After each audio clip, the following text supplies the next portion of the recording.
That is right, 110, and we are on the deck. And I'm going to do a garden tour, and no, Kitty's not coming out. She's got air, and she is not coming out of the house. So let's do a zip, because things are still alive, but they're drooping. But you know what? What's good is at night, they come up.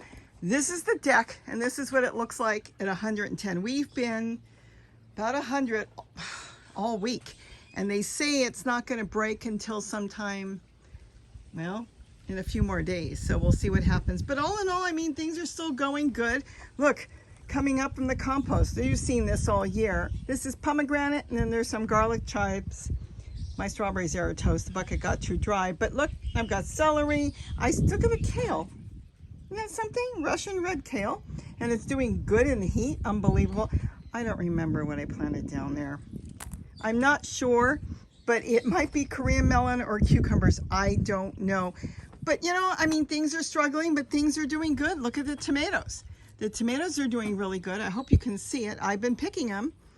There's another one, and then that one's doing okay. The bottom doesn't have any leaves, but the whole top does. Tomatoes are doing okay here. Tomatoes don't mind the heat, as long as you keep them watered. Got purslane, some walking onions in there, and garlic chives. It is hot. I'm going to tell you, it's hot and it's dry. Look at that. And the air is like, well, thick, because we're kind of humid today too. This is, I think it's okra. And this is roselle, red roselle, but I think that one's okra. We'll see how it does. More tomatoes. Tomatoes coming from underneath. Let's see if you can see. And then they're winding up and through the top. So I have two tomato plants. I have one coming out of that pot on the bottom that gets watered by the dish pan. And then I have another tomato plant that's here. And this one is growing in the dish pan. That's the one that had the squash, the bush baby squash. That worked out really good, and the tomato took off after the squash was taken out. Oh, parsley, that's something I need really bad. Not for me. Look at this. Purple tree color, still doing good. In a small $1 trash can from the Dollar Tree. Purslane everywhere. And the birds, the goldfinches have been coming in for it. The beans are having a hard time in the direct hot sunlight, but I've got some beans I can regrow soon. And this is popolo that loves the heat. When it gets hot, it grows, and Gary loves it. It's like cilantro. The difference with popolo is you can't dry it. You're going to use it fresh, and it will taste very similar to cilantro, but the moment it dries, it has no flavor. So you pick it and you use it right away. And then just some stuff growing through there, and then the planters on the bottom there as well. And there's lettuce and different things in there. And then of course that's where I'm feeding the hummingbirds. I've got some water fountains going, different ones. The hummingbirds keep coming in to drink water and formula, nectar. But I'm feeding them on the window outside the kitchen. And then here is the back side of the totes here. And here I've got one little white patty squash, a small one. I've got my pitchers. I'm setting them up everywhere. And the moment I set it up is when all this started to take off. There's a big squash I've got to get off. Look at that. Isn't that something? Again, pitchers. I'm going to have pitchers everywhere. This is from the Dollar Tree. And this one was, well, it was another $1 more. And you know what? Either one is good. Get the cheapest if you're going to set them up. More walking onions, garlic chives, purslane, basil. That basil came up on its own and I left it. And of course, tomatoes. Let's walk around the other side. Like I said, she's not coming out. She thought I was crazy when I called her. And then there's another squash. Look at that. We've been picking a lot of squash. That's one thing we don't have a shortage of. The cilantro does not like the heat. I'll start some more. I mean, we're still getting some left on that, but I will start some more as soon as the heat breaks. And then I've got over there the tricolored sage. I really didn't do much in here. And you know what? This is a firecracker plant. I was going to buy one for the hummingbirds. It was so expensive, and there was a little piece. We bought some other plants. It was broke off on the ground, and I picked it up, and they let me have it. And this has been sitting here for over 6 months now, and it's just taken off. This is empty, and what I do is I'm layering the dickens out of this, watering it, and then whatever I decide to put in it, I'll put in it. And then of course this is the broccoli, and it does have broccoli on it. You know who likes broccoli, but I don't think she's coming out. Celery, the carrots, there's the carrots I planted a while ago, and they're doing really, really good. I've been picking carrots.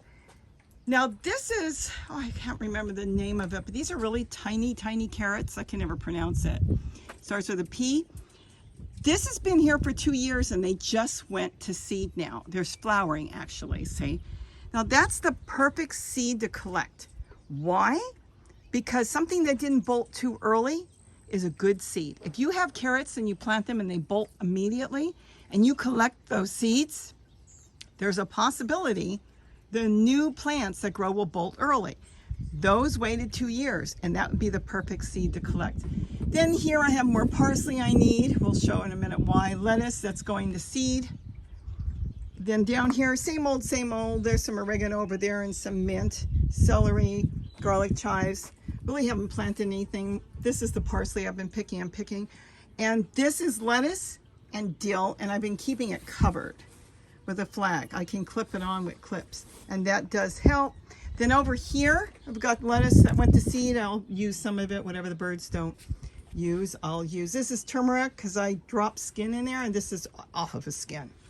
And then, yeah, little pieces of skin. When I'm using the turmeric, the skin will grow roots and take off. So I've got more turmeric here. Lettuce, more basil. I think there was purple basil in there. I don't see it right now. Walking onions. This is sow thistle. I leave this for the birds because the birds eat that. And here is my stevia that does not like the sun. So I found the flag. I hooked up a flag. See how I do the hooks? And then of course there's my irrigation tubing there that just keeps the poles perfectly spaced. And then I just clip on the flag, and now hopefully everything will be all right with the heat. The bulk of the plant will be behind. I can always trim them or just string them up later. I did that this morning. Just some stuff growing that needs to be changed out, more celery. And this is oregano, so this is so tight. This needs to be taken out. Now this is what the issue is. These are swallowtails. These are actually the anise swallowtail caterpillars. I'm hoping you can see them because I can't see the screen. And I have to keep adding in food because they ate everything in there. So I gave them my parsley that was growing in the window. So now they've got this, and so they're eating that. Plus, let me step over here so you can see what I did. I don't know if I'm going to bring them in. We've done that where we bring them in and let them go to a cocoon and then let them go. See, there's another one. See the bottle? I have a little bottle. It's from a kid's kit. I've had it. I'm tied the bottle on with string, and then it's like a little vase, and I keep adding in more parsley. I'm out of dill. They ate the dill plant to nothing and left all the seeds. I mean, they're getting really close to turning into cocoons soon. And then I also have plastic bags where I wrap the parsley in there in water, and then I clip them on. That works too. They've eaten quite a bit. Gary brought in some fennel. I'm trying to shade them a little bit from the sun with 110 degrees.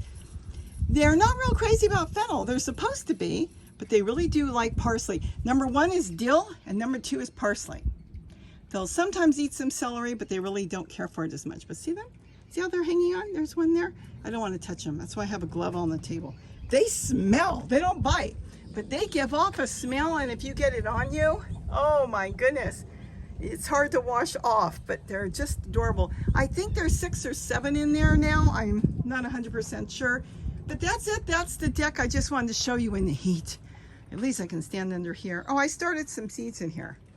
This is a pencil box. Everything was going really good with the little broccoli until I didn't realize there was a worm on there that ate everything in one day. But these are pepper plants. I think they're called Big Jims. I had a package of seeds from the 99-cent store, and I planted them, and they're coming up. I didn't know if they were that good, so I just kind of sprinkled them in, and they're good. See, I keep a glove here so I can handle the caterpillars. So that's what's going on here. It didn't all die away, but it is struggling. But you know what? Everybody's struggling. Whatever doesn't make it after the heat, that's when I'll go ahead and rethink. This will be more of my winter garden. Probably get more onions. I want to get a lot of cabbage. I love cabbage. I made some coleslaw and sauerkraut out of the last one. And I've got a little tiny one that I still can pick, and I should do that right away. Then I've got pots that I'm just starting to set up by throwing leaves and things in it and watering it so it's turning into its own soil. And I don't think she'll come out for the parsley. I really don't. I mean, sorry, for the broccoli, because it's just too hot. She doesn't want to be out here. Let's try it. Kitty, can you come out here for a minute? Kitty, kitty.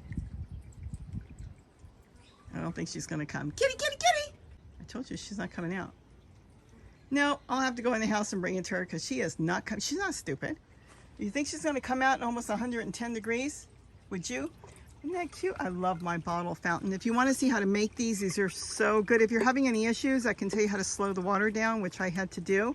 And yes, the bees are coming in for water. And then I've seen the hummingbirds come through here and take some baths this morning too. But if you notice, it's very still and very quiet. You don't hear a lot of birds right now because it's the hot part of the day. They'll probably come out just before the sun comes down, and they'll be coming in for a whole lot more food, but they want to stay as still as possible in a cool spot. If they know places to go, then they will go to cooler places. But they're going to try to stay as cool as they can because this is hard on, you know, it's going to be hard on them too, just like it's hard on everybody else. So I hope you enjoyed this, and let's see, that's my tomatillos back there growing. I think I've pretty much got everything covered. It's slowly growing and it's doing good. I mean, I come out here when I'm making dinner and I quickly grab what I need. I gotta grab that squash off. I grabbed squash the other day. And then tomatoes and lettuce and garlic, chives and onions, you chop it up and you've got all that to put on tacos. So I've got everything really here that I need. And we'll see what happens later on after the heat breaks, what I'm gonna do here. I just love these stands I make too. That collects water underneath the cilantro. Some of them collect water like that one does, and some of them don't. Some of them just run through. So it's whatever way you want to set them up. I have the videos on how I set these up. I love the lift. You don't have to bend, and it gives you, you know, a lift off the ground, so you're not sitting things on the ground. All right, let's go in and see if Kitty wants her broccoli, and that's it. Have a wonderful, wonderful day, and don't forget to eat what you grow. Bye-bye. Seriously, you wouldn't come out here? She said she'll bring it in to me. I know that. See? Off she goes.